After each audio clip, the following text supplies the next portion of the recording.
Samedi 23 juillet 2025, mesdames et messieurs, bonjour et bienvenue dans ce journal. Tout de suite, le sommeil. Les AVC ne sont plus l'apanage des personnes âgées, de plus en plus de jeunes en sont victimes. Quelles en sont les causes, les signes d'alerte et comment les prévenir? Éléments de réponse dans ce journal. Les affrontements éclatent dans l'est de la RDC malgré la signature d'un accord de désescalade avec le groupe armé M23 ou AFC. En sport, le mois d'août 2025 s'annonce intense pour les amateurs de basketball à Porto-Novo avec une série de compétitions au stade Charles de Gaulle. Les détails dans un instant.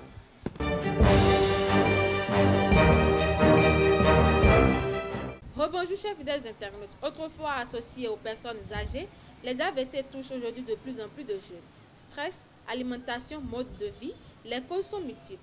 Pour mieux comprendre cette tendance inquiétante et savoir comment s'en prémunir, écoutons le docteur Abdullah Jalil Outeyami, médecin généraliste au micro de nos reporters. Les maladies qui sont souvent les facteurs de risque de l'AVC se retrouvent de plus en plus chez les jeunes.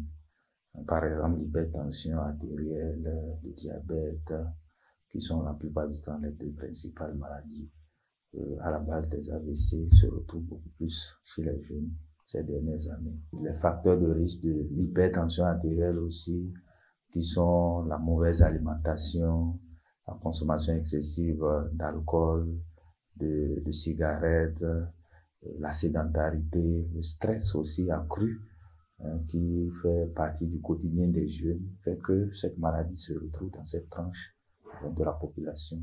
C'est une maladie qui s'installe de manière brusque, mais on peut quand même essayer de l'éviter en étant très attentif à certains signes comme un vertige persistant, des maux de tête brusques et d'intensité vraiment forte, une fatigue excessive, lorsqu'on ressent des fourmillements, surtout d'un côté du corps, par exemple, on sent comme si c'est le courant électrique qui traverse notre corps.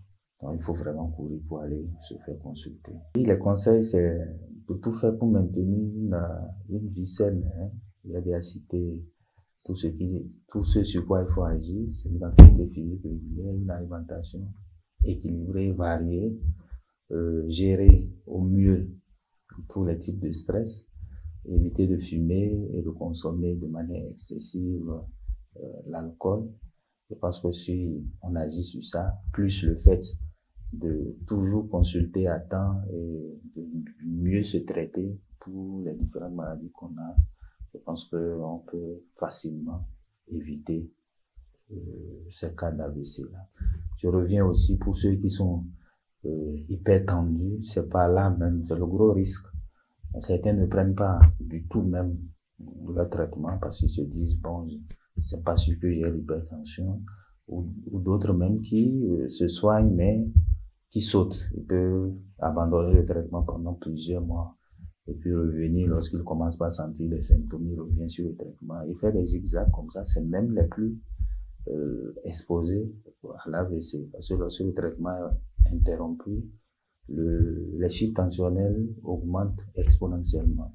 Et c'est ça qui les expose facilement à ces AVC-là. Donc, menons une vie saine. À l'occasion de son 65e anniversaire d'indépendance, le Bénin a invité le Niger et le Burkina Faso, deux pays membres de l'Alliance des États du Sahel, à prendre part aux festivités officielles du 1er août. Ce geste, salué comme un signe d'ouverture, intervient dans un contexte de tensions diplomatiques persistantes depuis le coup d'État au Niger en 2023.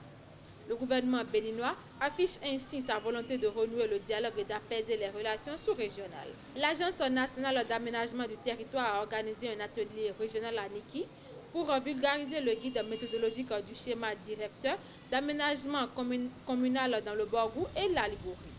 Avec l'appui de la coopération suisse, les cadres communaux ont été outillés sur la nouvelle version de ce document stratégique. La rencontre s'est achevée par la remise d'un résumé du guide et la prise d'engagement par les participants. Actualité hors de nos frontières, 48 heures après la signature d'une déclaration de principe entre Kinshasa et le groupe armé AFC M23, des affrontements ont éclaté au nord et au sud de Kivu. À Pinga, Les combats ont opposé les Wazalendo, alliés des FARDC, aux éléments du M23, tandis qu'à Fizi, des heures ont eu lieu entre Wazalendo et le groupe Twirwaneho. Malgré l'accord, les violences se poursuivent, faute de clarté sur la date d'entrée en vigueur du cessez-le-feu. Une étude argentine révèle la présence de près de 40 pesticides différents dans l'urine de femmes enceintes vivant dans une région agricole. L'exposition à ces substances, souvent combinée et associée à des complications de grossesse, dont l'hypertension et des anomalies de développement. Les chercheurs alertent sur l'effet cocktail et appellent à revoir les méthodes d'évaluation de la toxicité des pesticides. Israël a mené une frappe aérienne contre le port de Hodeïda au Yémen, détruisant des infrastructures en cours de reconstruction. En riposte, les Houthis ont lancé un missile balistique hypersonique vers Israël, intercepté près de l'aéroport Ben Gourion. Malgré un cessez-le-feu conclu entre les Houthis et les États-Unis, les tensions persistent, faisant craindre une nouvelle escalade dans la région. Sport pour boucler ce journal, le stade Charles de Gaulle de Porto-Novo accueille en outre 3 grandes compétitions de basketball, dont la finale du Amazon Tour 3 contre 3 et celle de la Yuzu League Pro 5 contre 5. Les meilleures équipes U18 seniors et amateurs s'affronteront dans une ambiance survoltée du 3 au 30 août. Ce mois de basketball s'annonce explosif entre détection de talent et spectacles sportifs de haut niveau. Les sélections nationales U21 hommes et dames du Bénin participeront à la FIBA 3 contre 3 Youth Nation League U21 prévue en Algérie du 1er au 7 août 2025. En prélude à cette compétition, un regroupement stratégique se tient du 22 au 28 juillet à Porto-Novo sous la houlette du pôle 3 contre 3 de la direction technique nationale. Face à l'Algérie, l'Égypte, le Maroc, le Kenya et les Comores, les jeunes talents béninois entendent défendre fièrement les couleurs nationales. La star ivoirienne Kyriata Diaby fait son grand retour en équipe nationale après 6 ans d'absence à l'occasion de l'Afro-Basket féminin qui débute ce vendredi 25 juillet à Abidjan. Capitaine des Elephants, elle apporte son expérience acquise en France et en WNBA pour booster les ambitions de la Côte d'Ivoire, pays hôte de la compétition. Les Ivoiriennes espèrent ainsi briller devant le public et viser les sommets du basket africain. C'est tout pour ce journal. Merci de votre attention. À très bientôt.